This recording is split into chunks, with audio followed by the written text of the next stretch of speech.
Get away from her, you bitch! Oh, shut up, you tart! Who disrupts my coronation? Get to the chopper! That's it, man. Game over, man. It's game over. Good evening, everyone. This is Honey Geek is showing. I'm Calista Valentine, and you have failed this city. Of course, we are covering Arrow tonight. So let me back up. Take the hood down. There you go. There we go. Let's continue as normal, shall we, Mr. Random Man? All right. Evening, all. The diggle to my queen. The Spartan to my hood. Yeah. Yes, the Felicity Smoke to... No. Anyway, how have you been, Mr. Random Man? I've been all right. Had a lovely time last week while I was off. Yes, talking about the hollybobs. Yes, well, it was the adjudicator's birthday. While I spent it podcasting, I have no testicles right now. I'm rather attached to my testicles, so I'd like to keep them. Yeah, it's fine. So there you go. Did you have a nice time with Mr. Jimmy? Yes, we chatted about Mass Effect for a good long while, longer than we planned to, longer than I wanted to. Which is always the way when we have Mr. Clifford on the show, but it was still fun to do the episode. But yeah, by the end, of course, it behoves me to say thank you, Mr. Jimmy. Thanks for calling me, mate. Really appreciate it. Cheers, bud. Yeah, it was a fun episode, but like I said, by the time it got to cracking on for 10 o'clock, I was like, I need sleep. I need bed. I hear my pillow calling me from here. So, but yeah, that was a fun episode last week. So. Excellent. Good. So, shall we roll on with this here little podcast? Why not?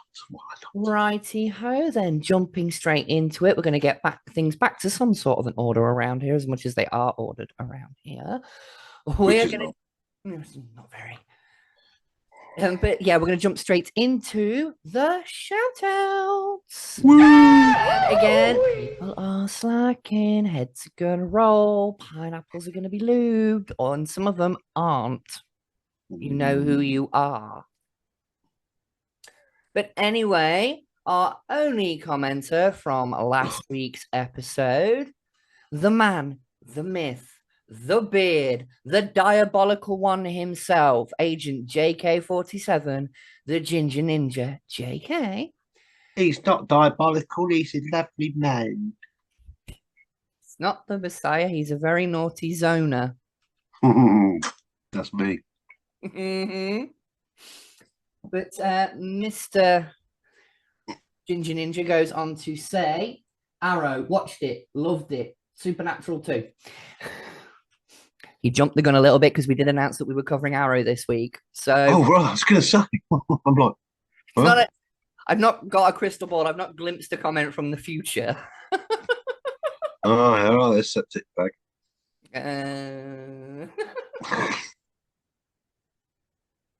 Sorry, lost composure for a moment there. I do apologize. As soon as you said it, my brain just... Yep. It's a puppet. Answers in the comments if you know where that's from. If you're old enough to know where that's from. But anyway, I made a mistake. Damn it. Well, it was bound to happen one day. I'm not perfect. That was me correcting him on the Planet of the Apes information. Ooh. He got the film order wrong. I corrected him because I'm bitch like that. Anyway. Mass Effect. This was a fantastic game series. Yes, I only played the games. I didn't. Jimmy wanted us to cover the comic books and the novels. I was like, I've not read them. I have no input on them. We're just going to give it a brief mention of they're out there. If you want to know more, go look. So, but Good like you, I played Mass Effect 2 first. Unlike yourself, I didn't have someone kind enough to tell me to stop and play the first one. But honestly, I didn't care. I loved it, and it was so fucking good.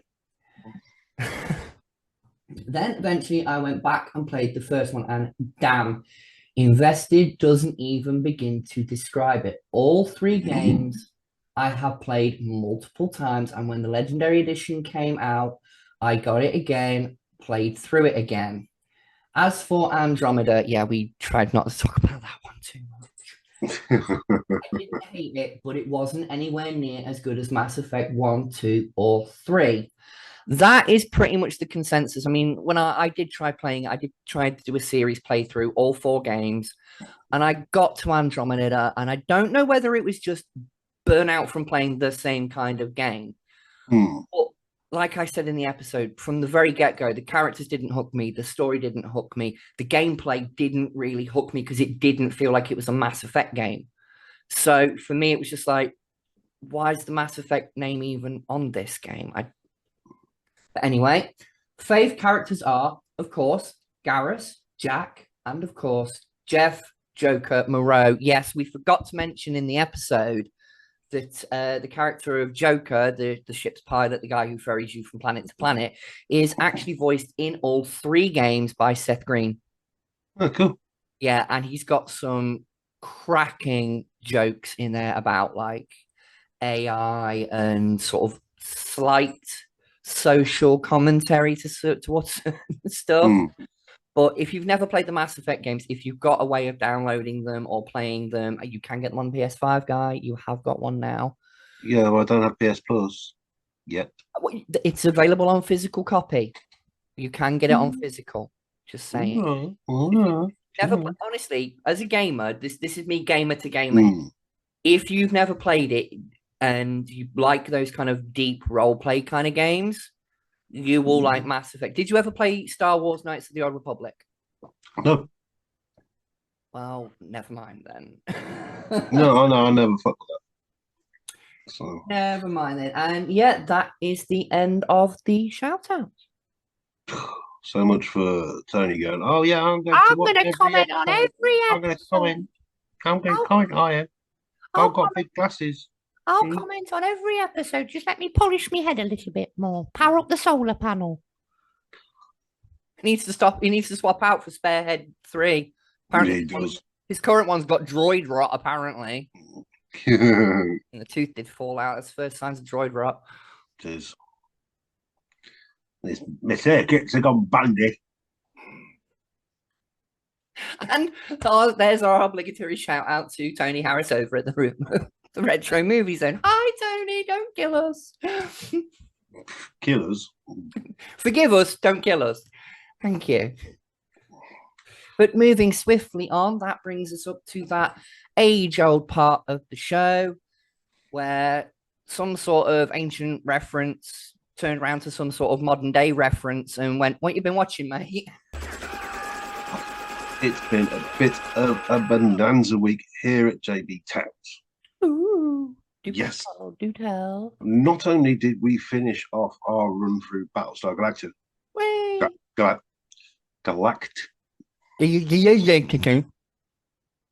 you know, the show with the pew pew blazers, that one, and the Cylons. Yeah. When the Cylons invaded Hoth and the Daleks had to fight them off with the help of Darth Vader, Luke Skywalker, and Spock. Yeah, that's the one.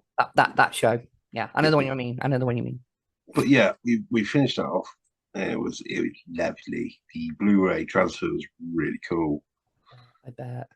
Because well, it was originally shot. It was shot documentary style. So yeah, you know, it's gritty.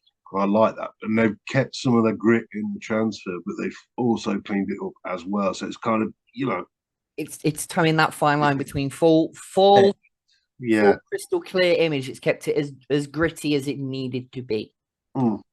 Yeah, because I think you've got to have some of the grit with that shot. Yeah. So that was given the subject matter of the show, from what I've seen in passing of it, yeah, you need that level of. Yeah. So, but yeah. So that was lovely, and then come Friday night, we binged Cobra Kai. Oh, I still need to finish off the season. I'm on the start of episode 9, because when it hit that cliffhanger, I'm not going to say what the cliffhanger is, but with the in the hot Yeah. pot, when it hit that cliffhanger and I knew that there was no more episodes, I was like, right, I'm going to wait until that run's done and then binge watch the whole lot, but I haven't got round to it yet. So You need to. I've been hearing a lot of good things without spoilers. Yeah. Like, Oh, it's brilliant. It ended it just perfectly. Absolutely perfect. You don't need any more. So it's that kind of finish. It's like, done. Perfect. Leave it. don't Get don't say, but they're in a 7th season. Don't. No. But I will get round to it within the coming. Yeah, I do recommend it. I've also been watching over on that there Amazon the Prime Cross, which is awesome. It's a great detective show based on characters by James Patterson, for the Alex Cross series of books, which I've been reading for years, and so it's a lovely wife. So say the name Alex Cross does ring a bell. Yeah, Probably read so it's based on those, and it's bloody good so far. Got one episode to go to finish the series, but we'll do that after we've done this. So yeah, excellently shot, excellently written, great performances, and who doesn't love a bit of crime thriller? Exactly. Yeah. And no, it's really well executed. So I recommend that. I may have to check that out. I think it has been popping up on my suggested thing when I log into Prime. Yeah, I'm pretty sure I've seen like the trailer for it, so I may sit and give that a watch. I'm trying. Myself and Sandy have been sort of quite skeptic about it when we heard it was coming out. A bit like, because there have been films of the books. Yeah, starring Morgan Freeman as Alex Cross. Keep getting me fucking words muddled up tonight. It's really shit. But anyway, apologies, folks. Yeah, so we're all sort of well, the films were shit. And Morgan Freeman wasn't the right casting. As how dare I diss the Morgan Freeman? He wasn't right for that role. So he just was not. As awesome as he is, straight up was not. was not. No, miscast. But so we were like, well, we'll watch it. Okay, come on. And fucking hell, pleasantly surprised indeed. It's always good when a show does that, though, where you think you go into it like, I have no expectations with this, and then you're like, oh, actually, I like that. That's they did good there. So that's about it. So anything else? No, she's checking around. Okay. So there you go. Over to you. What have you been watching? Well, I have mostly been watching Arrow this week in preparation for tonight's little show. Excellent. So there's been that. I did watch the first episode of a show that's been highly talked up by one of my TikTok friends, Miss AJ, a show called Bridgerton, which is a period piece set in, I think, the mid 1800s.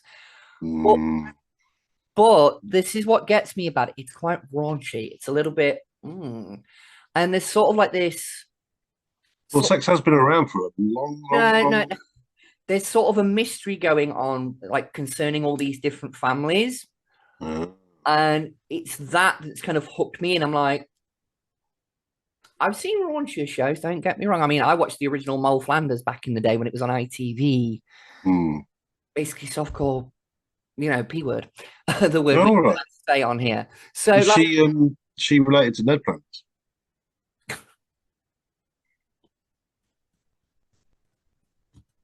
Historical figure, dickhead. And no, that's what Maud Flanders did before she met Ned. How do you think they paid for that house? There you go. Simpsons version of an OnlyFans. Oh God. No. Only Springfield. We're not going down that route. But no, I only watched the first episode and then the beginning bit of the second episode. I kept falling asleep. Sorry, my fault. But I was very, very tired. I was like, I'm gonna try and watch it. Yeah, is that tired or tired? Tired. Thank you very much. Busy week. But yeah, I did watch that. It was enjoyable because although it's a period piece, the way they talk is almost very, wouldn't say modern. It's modern without using slang. Yeah. Like they don't bog it down with thou and forsooth and all this shit. They don't. Yeah. You know, what is one doing over there with one's father? You know, they don't bog it down with all that crap. They like, what the fuck are you doing with my dad? You know what I mean? The language is very. Well, I think they have to these days because otherwise it's Most people are like, what the hell are you? Thou art a knave, sir. Let me try and peel this banana with my knuckles.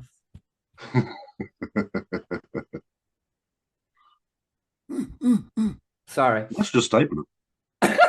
Yeah. Especially Ford Street. Oh, yes. Anyway, so yeah, I watched that. I watched My Girl the other day because it was leaving Prime and I hadn't seen it in a very long time and I was hormonal and I needed a fucking good cry. And if you're gonna if you need a good cry, My Girl is the film to freaking watch. Yeah, Macaulay Culkin makes you cry. It's the bit where she says he can't see without his glass. Oh. No, not on camera. Going. Yeah, so I watched that. And that's pretty much been it apart from stuff on YouTube. Mainly because, like I said, for tonight's episode, I wanted to get as much Arrow crammed in as possible, and that sounds so wrong. But you know what I mean? Like, I wanted to get as many episodes. I bet you'd like to get Stephen Amell crammed in.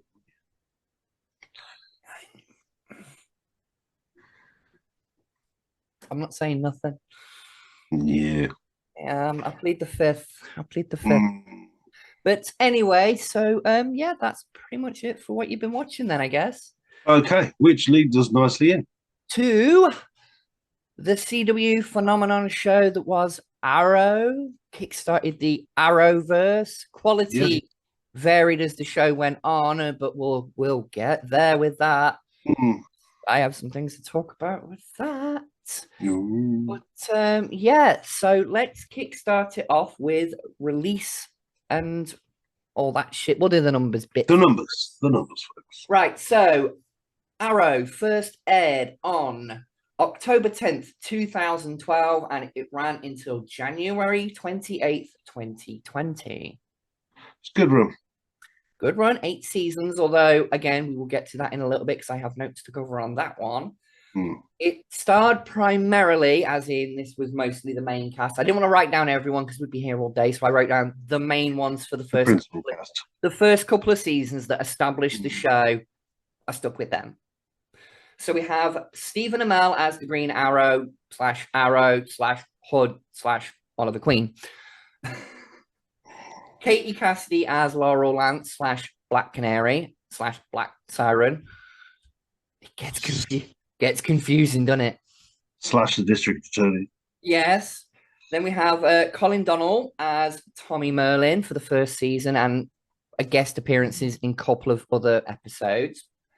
David Ramsey as John Diggle, Will Holland as Thea Queen, Paul Blackthorne as Quinton Lance, Laurel Lance's daddy, and Emily Bett Rickards as Felicity Smoke. Don't forget Colin Salmon. Oh, and Colin Salmon, but he was only in the first half, really, of the first season and bits of season 2. So I know, but there was that period where Colin Salmon was just everywhere. I remember him most for the first Resident Evil movie. Like I know I've seen him in stuff before that, but that role for me was just like every time I see him pop up, I expect him to be in the body armor, umbrella gear. He was in AVP as well. So yeah. Only since he popped up in the Pierce Brosnan Bonds. Yes, he did. Yes, and since then he just sort of all of a sudden he's like everywhere. Yeah, that's Colin Salmon again. Spot him in different things. It's like he's one of those actors that until you He's knew there. who the fuck he was just one of those actors that popped up in everything, like a background character, a side character, a one-line walk-in, walk-off kind of character. I mean, fuck's sake, he's even been in EastEnders. Yeah, exactly. Walter Steele. He started in little old EastEnders down in Walford. He started with a little fruit and veg market. He worked his way up and he married Moira Queen. There you go. Arrow is set in the EastEnders universe. Oof. You never know. And with the amount of crossovers that this show's done. Anyway. Am I in this? Yeah. That is the principal cast. But the whole premise of the show is like the show is called Arrow. It is a adaptation of a comic book. I do believe, from what I remember seeing on like special features on because I've got season 1 on Blu-ray and it's got some special features on there. And from what I remember saying, that they took a lot of inspiration for season 1 from the New 52 Green Arrow Year 1 comic book. And they showed like little snippets, like the arrow post with through the Deathstroke mask and all that kind of stuff. They showed all that in the comic book. And I was like, right, okay, I get it. But it definitely went its own way away from the comic books. Yeah. I think you always have to do that at first just to differentiate yourself a little bit. Yeah. To stand apart from the comic book.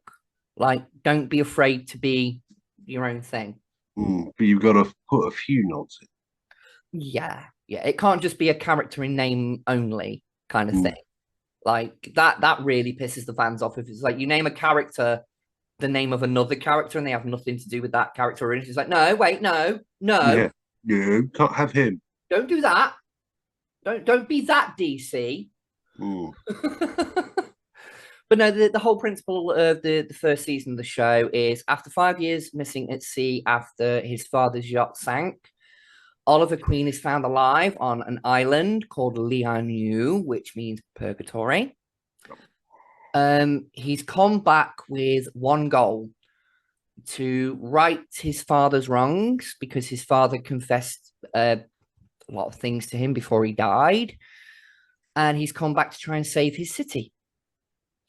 And he's got a list of names that he's crossing off. And he says the whole thing like I did at the beginning of this episode: you have failed this city. And the first season for me is wonderfully done. Yeah. The choreography, the fact that Stephen Amell did as many of his own stunts as he was legally allowed to do, which, you know, he went on American Ninja, for fuck's sake. You mean Ninja Warrior? That was it. Sorry, the American Ninja, you know, whatever. I don't watch the show. I just remember he was on it. But yeah, he actually went on that as a contestant and he did pretty freaking well. So he's one of these actors who doesn't want to do his own stunts just to show off that he can. It's because he actually can. Yeah, he's done wrestling as well. Yes, he has. I do remember briefly seeing his stint teaming up with Cody Rhodes, was it? Yes, because Cody Rhodes was a guest star in Arrow. You see, it all tracks, people. Yeah, Simpatico and all that shite. Yeah. But yeah, the first season for me, it definitely establishes the story very well. The flashback scenes are very good because you get to see it sort of, it's almost two perspectives, two stories in one, because you get to see him out in the city as the hood, as they call him in season 1.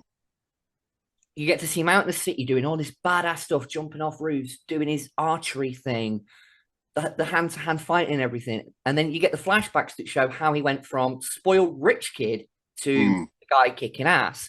And I love that aspect about the first season specifically. Yeah. Because it's like you see that gradual development on the island, and it's like, it's almost like going through the 9 circles of hell for Oliver. Yeah. He does those flashback scenes, and you get to understand, like, this guy's been through a lot. Oh, yeah, it's very Dante. Yeah. A lot of people said it's a little bit too Batman for their liking in some aspects. No, I don't think so. No, I think the first two seasons specifically for me. We'll get to the second season in a little bit, but the first two seasons for me definitely were the establishment of the Arrow as a character. Now, okay, they did take that dark, grittier tone with it a bit, like the Nolan Batman films. The fact that he used the voice changer thing to deepen his voice and that kind of stuff. It was a little. Those moments were a little bit like they've kind of taken that from Batman, but I'm okay with it because Green Arrow and Batman kind of have a lot of parallels with them. Both billionaires, both went through a lot of shit, both come out the other side and wanted to do better for it. There's a lot of parallels with the characters anyway. Pre the sinking of the ship Gambit, Oliver Queen was what Bruce Wayne would have been pretended to be. Yeah, exactly. That's my point. There's a lot of parallels between the two of them, Yeah. So I definitely was that playboy dickhead drunk. Yeah. I mean, for Batman, it was an act. For Oliver Queen, it wasn't an act. It was him. And that's what I mean with the flashbacks. When you see what he went through, you understand now why he's so this calm, quiet, centered, collected guy. But when he's out doing the Oliver Queen thing, he's that dickhead again. And that's the dichotomy of a character like this. You have to be. They cover this in so many superhero stuff, whether it's Batman, Superman, Spider-Man. It gets covered somewhere with superheroes. That are they the character, the superhero, or are they their secret identity? Which one are they really? Which one's the costume? Which one's the mask? Yeah, that question gets asked about Batman all the time, and I think you can apply the same thing when watching Arrow to Oliver Queen. Yeah. Is he Oliver Queen or is he the Arrow? And season 3 actually tackles that. So, but the first season, Guy, come on, give us your favorite moments, thoughts, input, and feelings on the first season. It's weird. I'm rewatching it. It was strange going, hold on.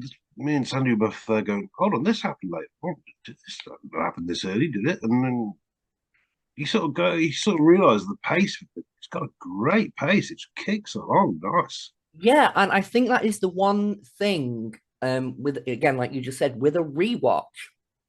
I first watched Arrow when it aired originally on Sky One. And that was when it was an episode per week. Yeah. So I think I've kind of got this idea in my head, like you, of I thought this happened later. And it's like, gotta remember the first time I watched it, this is pre-stream. This was like the episode that I'm thinking of. I'm on like say season 1, episode 19. Like when you're getting like, wait a minute, I thought this happened later, like season 2. And it's like, I got to remember from when I watched, I was 19 weeks deep at this point, even with the 3-month break they took for the mid-season hiatus. Yeah. So it's like, of course it felt like it was deeper into the season because for us, the time span was longer. But when you watch it continuous, like you said, clips along nicely. It does. It really does. It's paced perfectly. Yeah, and the fact that most episodes end with a cliffhanger that makes you go, oh, it's that I want to know more feeling. Like as soon as an episode finishes, it's like, I need the next one. I need the next one. You know what I mean? Like, you didn't get. No, that's what I mean. When we watched it back in the day, it was like these were before the binging days. Yeah, I need to know what happens next week. Like, yeah, I do remember it being a thing. Yeah. So, but season 1. Yeah, I think it's incredibly well shot. It's so single camera stuff. Oh, yeah, a lot of the combat scenes, the fight choreography, like I said earlier, a lot of those fight scenes are one take. Yeah. Sometimes 2 for a perspective switch. But a lot of the time when it's Oliver versus 3 people, that camera crew are tracking round. The fair play to that camera crew. If somebody falls wrong, you're getting kicked. Yeah. Saying, you misstep your mark. Yeah. Boom. You're getting but no, I really sort of enjoyed the establishing of a character. The bringing in of John Diggle. Yes, who bit of trivia, the character that he later went on to portray, Spartan, was an original character for the show. I think it was round about season 7. It was announced that the character of Spartan would actually be making his way into the comic book universe. That's nice. I like it. It's a little bit like what happened with Harley Quinn. She was a bit Yeah. for the animated show. She got inducted into the mainline comic books, and she's been there ever since. And I love the fact they've done that with the character of John Diggle. Made him for the show, and the first guy who originated it is now immortalized in the comic books. I mean, David Ramsey, I mean, for fuck's sake, brilliant actor. I love his scenes. Yeah. He's a cracking actor. The brotherly bond, especially in the late seasons, the bond between him and Oliver. Yeah. You know they've been through shit together. It's yeah. But season 1 has its twists and turns. We're not going to do too many spoilers because we did these episodes to entice people to go and watch them, so we try not to give too many spoilers. But there's some revelations, there's some deaths, there's some quite tear-jerky moments towards the end of season 1. And then we roll into season... Bloody hell, this John Barrowman as well. And John Barrowman pops up. Do you know what, right? The first time he popped up in an episode, I was like, what's he doing here? What's Captain Harkness doing here? I really was like... It was like, yeah. I remember at the time when you first watched it, you were like, huh? Like, wait, really? You're in this? I will, hand on heart, first time his character popped up, I was like, this is probably just some sort of like little cameo. He's not going to be in it very often. He's not going to be in it much. Oh no. No. Yeah. He's your main antagonist for season 1. Yes. By the end of season 1, half of Star City gets decimated by an earthquake machine. And season 2 picks up, I think it's about 3-4 months later. Yeah, the aftermath. And it deals with the aftermath of it and the revelations that happened in season 1. It shows the consequences in season 2 with certain characters. Again, not giving too many spoilers. Please go and watch the show if you've never watched it. But season 2 for me definitely ramped things up. It brought... They kind of established it in season 1 with the flashbacks, with the fact that Slade Wilson was on the island with Oliver. And you knew, if you knew anything about the comic books, as soon as that name Slade Wilson was mentioned, and we said Slade, not Wade, talking a character that was a rip-off of this character. But Deathstroke, the way his story was handled, that the first time they showed the full costume on camera, and I first saw that, my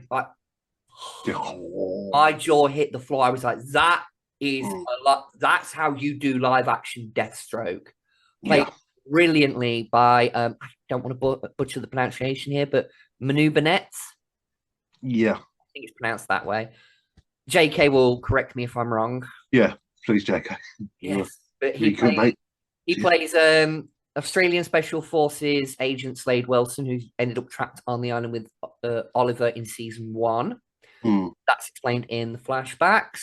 In season 2, he starts off as an protagonist, siding with Oliver, and devolves into an enemy. And and we have Summer Glau in season 2 as Isabella Rochev.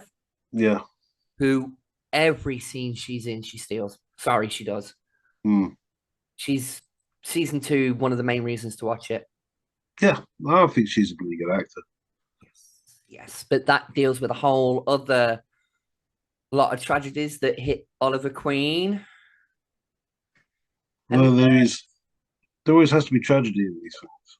Yeah, and I think that's it's sort of the hero's curse that follows a lot of these darker, I say that in quotation marks, these darker superheroes, your Batmans, your Punishers, those kind of characters. Yeah.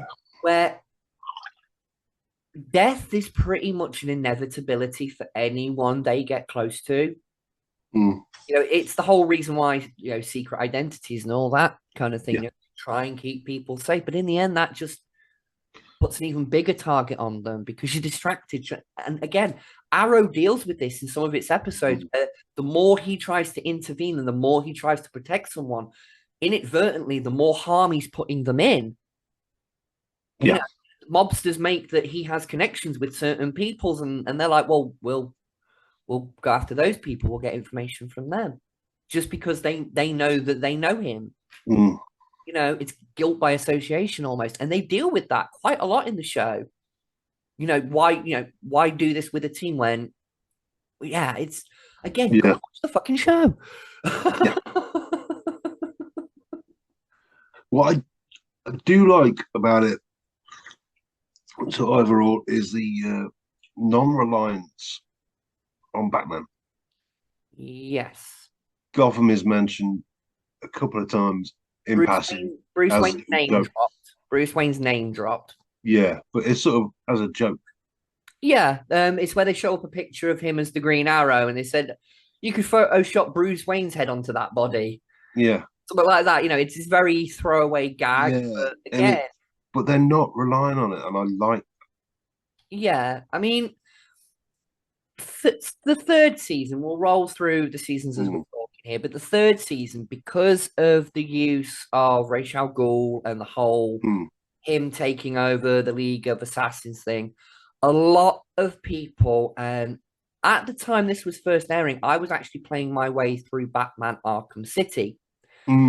That talked about a very similar plot point where Ra's al Ghul wants Bruce Wayne to take over the League of Assassins and marry Talia al Ghul and raise a family with them in the League of Assassins. And then I'm watching Arrow and they're doing pretty much the same storyline. And I'm there going, wait, what? Wait, this is ripping off Batman a little bit. And apparently that was the big complaint that people had about season 3. The action scenes, again, a lot of people said the action scenes, the acting, the writing was brilliant, but it did feel that having Oliver go up against Ra's al Ghul and be positioned to be the next lead, it's like, wait, this is beat for beat a Batman story. Yeah. So, but that was season 3. Season 4, 5, 6, 7, and 8, they definitely veered more away from the Batman stuff. The writing staff definitely listened, like, okay, we get it. Let's go more towards what characters that have been associated with Arrow and whatnot more often in the comic books. So, yeah, but season 3 for me was a bit of a mixed bag. Again, I liked the acting. I think the actor who played Ra's al Ghul in that was... Yeah, I think he did good. The expanded lore behind the League of Assassins in the Arrowverse. I like all of that kind of stuff. But like I said, because I was playing through the Batman game and seeing beat for beat the same storylines, I was like, I don't like that aspect of it. I like the earlier episodes, but that back end of it, where he gets married to Nisa and all that, I was just like... Yeah, lazy. Yeah. But we did get to see him and Felicity hook up in that season. So... Yeah. that became a lot, all the way through to the end on and off thing. So, but yeah. So, season 4, I can't really remember much of season 4 from my head, so it's clearer for you at the moment. So I'll let you handle season 4. Yeah, I can't remember much of it either. Right, okay, season 4. I will talk about one of my complaints about season 4 because I do remember this about season 4, and it's kind of a complaint. Yeah, sorry. We got technical difficulties, sorry. And this complaint kind of goes forward each season as well from here on in, because this is my big complaint with the later seasons of Arrow. When watching them on a streaming service in 2025, this is my issue. From season 4 onwards, The Flash started running. And so did Legends of Tomorrow. Yes. And then so did Supergirl. And from season 4 onwards, there was this, my personal perspective, a little bit of an over-reliance on the crossover episodes. Yeah. Now, this was fine when the shows were originally airing on TV because they aired one day after each other. So you'd get the Arrow episode, then you'd get the Flash episode that continued the story set up in that episode, and so on and so forth. Mm. It went back round to Arrow, and then it could carry on with the Arrow storyline.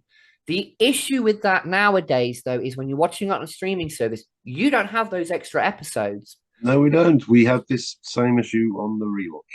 Yeah, so you get to the first part of a crossover episode, and then the next episode that is streaming is 4 story episodes later, and you have next to no fucking clue what's going on. Yeah. And the bigger problem for me is, we'll get to episode numbers in just a minute. Season 8 did this. It did the Crisis on Infinite Earths crossover. This was a big build-up across all the shows. They built this up for a couple of seasons, and I'm really glad that they did, because it gave every character and every storyline a chance to get to where it needed to be. Hell, they even dropped Tom Wellings out.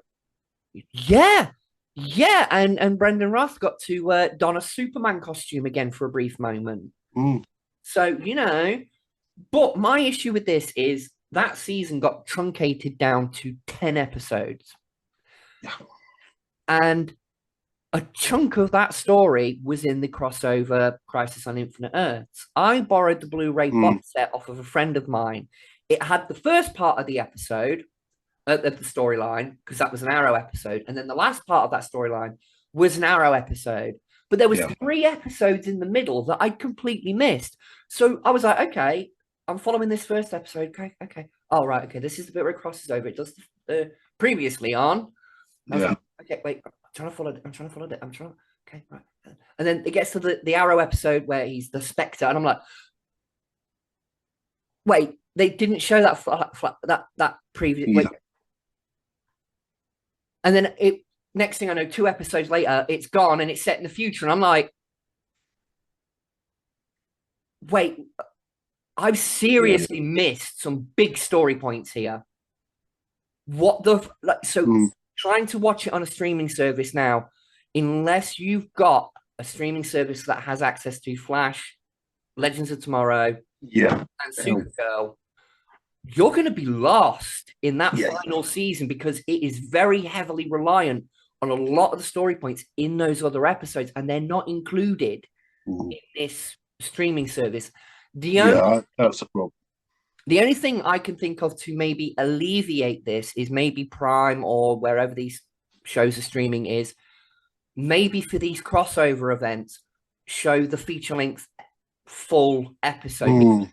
You can buy on DVD those collected episodes as one long storyline, all cut together as one continuous. So it's basically like a mini film. Made for TV film. You can buy them on DVD, so why not add them to a streaming service, so that when you get to that point in the later seasons of Arrow, you're not confused as shit. And that's my big issue with it. But even when originally watching it, it very much did feel like they're relying on this a little bit too much, especially come season 6. Season 6 was a big one for me, where it was like, if you missed even any part of that crossover, you were lost. You were gone. You watching the rest of the season was pointless. It got to that point. The later season felt like an over-reliance on it, but I'm not going to bang on about that too much. Crossovers were great, but it was over-relied upon.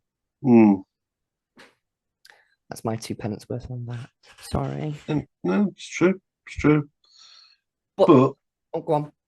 I'm going to say you can sort of also say the good thing is that it did mean it got to carry on through other shows, and apparently the last actual program of the Arrowverse, the last series of the Arrowverse, was that Superman and Lois, which I've not actually seen, but apparently that is part of the Arrowverse. Yes, I have heard it. Again, I think it is, because the characters do appear in episodes. They didn't use over-reliance. Sorry, they didn't use over-reliance on Superman and Lois being part of the Arrowverse. It's like, they're there if we need them. We'll call them in if we need backup, kind of thing. And that kind of worked for me. I kind of liked that whole. Yeah, I've not actually seen Superman and Lois, but I have heard that is. I've heard it's good. I've heard the second. I think the second season is more praised than the first season. The first season, it was one of those shows. It's still finding its feet. Yeah. The second season was much better from what I've heard. But again, like you, I've not watched it, so I can't comment on it. Mm. But I do want to give Smallville a rewatch. And me. Yeah, I'd like to rewatch more of it. I did start, but then I started having to cover subjects for this. Yeah. So it got pushed to the wayside. Maybe when this show's over, I'll go back in my retirement years. I'll go back to Smallville. Sure, much like Superman probably would do in his retirement years. Yeah, I would. Smallville. Yeah. Put my feet up, smoke a pipe. Mm. Yeah. Oh, I can't see him chugging on a pipe. Well, if Superman needed to smoke a pipe, it'd have to be like a fucking tractor exhaust pipe. Yeah. But Well, then it has left a lasting legacy. it has. It was very good for its time. It's 5 years finished since it finished its whole run. 5 years, 2020. I liked it for what it was. Like I said, the later seasons for me definitely did suffer. Season 7, I liked it. It was well enough. Again, too much reliance on crossovers, but the overall tone of the show, the bad guys they picked, Damien Stark. Yes. That character alone, I was there. I wanted to see more of that character. And then when they brought him back in Legends of Tomorrow, because I watched all the shows together when they were airing. I never bothered with yours. Oh, do you know what? Right, I defend. We'll talk about this because they did kind of all spawn off from Arrow. To this day, I defend Legends of Tomorrow because it tried to take characters that they didn't really know what to do with in the mainline shows and gave them their own show. And the fact that you've got Dominic Purcell as Heatwave and Wentworth Miller as Captain Cold, just them pair alone for the first season are worth the price of admission. But I will say this, season 1 specifically, it's not until about episode 6, because I think the first season's 10 episodes, I think. It's not until about episode 6 that it really picks up. But once you get to the end of season 1, you're like, okay, I'm in for this. And then season 2, I think it is, they bring Constantine into it, played by Matt Ryan. Yeah. So, I mean, it's worth, if you've never watched Legends, guy, it is worth the watch. No, I'm gonna have a look at that. Yeah, it's not as good as Flash, but it is worth the watch. And I like the Flash as well. Oh, I was there for Supergirl. Oh. I do have trivia. Yes, apparently they first mooted the idea of the Green Arrow TV show during season 6 of Smallville. Yes, I do. Justin Hartley turned it down. Said, yes, I was going to say I do remember back in the day the sort of rumor around the lunch table when I was at college, because I was at college when Smallville was fucking airing. But there was, and it was when Smallville was coming close to an end. They were on about doing. I heard the rumor about the Arrow spin-off from that show, but he turned it down. And then later on, I think it was season 8 or 9 of Smallville, there was rumors that because they brought in Green Arrow, Flash, and now Cyborg, there were rumors they were just going to do a Justice League spin show. And I was like, I don't know how I feel about that. When initially back then, I was like, I don't know how I feel about that. But nowadays, if they were going to do something like that and use the Arrowverse characters, okay, I'd give that a watch. If it was the Arrowverse Flash and Superman, like Lois and Superman, if it was those iterations of the characters, do you know what? I'd give it a viewing. At the very least, I'd at least give it a chance. Yeah. Because it's probably better than the bloody films that come out with Justice League. Yeah. But right, we are getting up to our hour mark. I'm going to quickly cover episodes here because this concerned me when I looked it up. I was like, you can tell the studio lost faith towards the end. But seasons 1 to 6 were 23 episodes each. Season 7 was 22 episodes. Mm. And as previously stated, season 8 was truncated down to a 10 episode run. Yeah. And they had a lot to wrap up in those 10 episodes. And like we said, a lot of it did get covered in Crisis on Infinite Earths. Yeah, but when you rewatch it now, it is so goddamn confusing because you miss a whole lot of story. mm, You really do. Even yes, rushed. the extras on the Blu-ray that Mm. try like tell you what happened. It doesn't fill in the gaps properly. It really doesn't. No.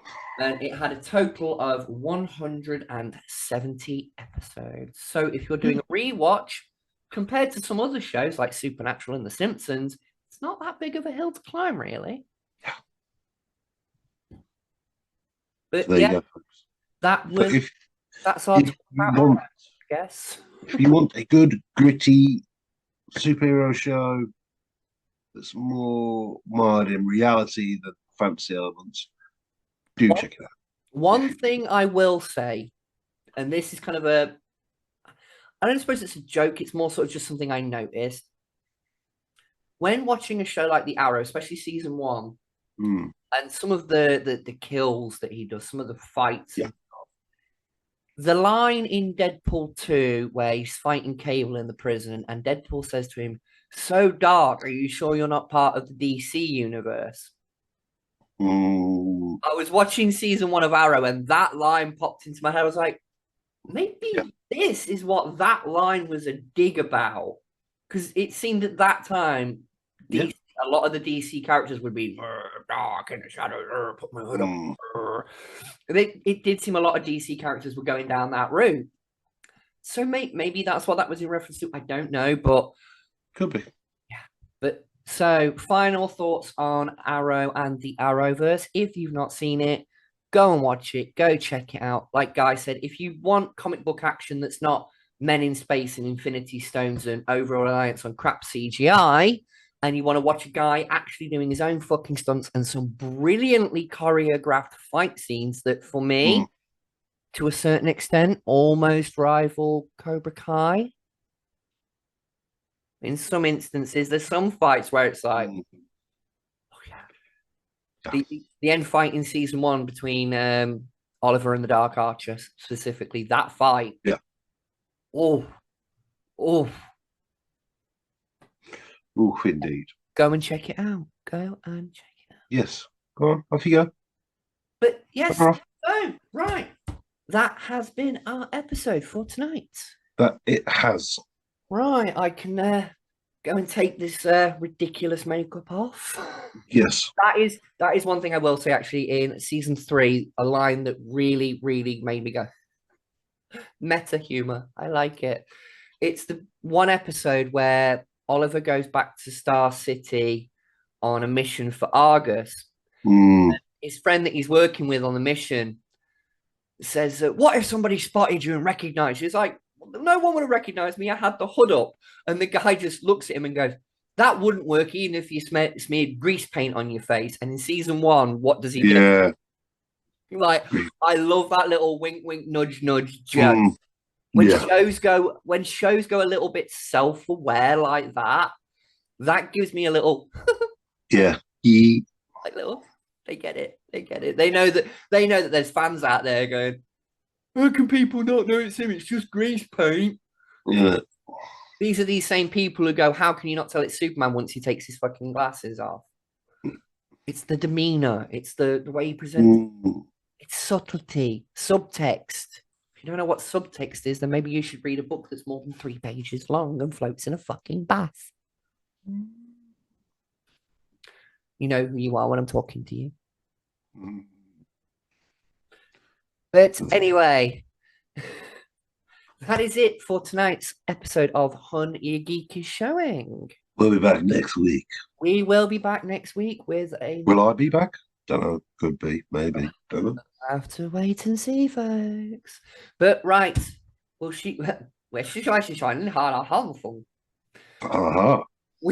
shall catch you in the next one, everyone. That's what I was trying to say. She's trying. She's trying, folks. Yes. She really is. Yes, I am very fucking trying. No. So it's good night from me, and it's a good night from him. Good night. Good night, everyone. Bye.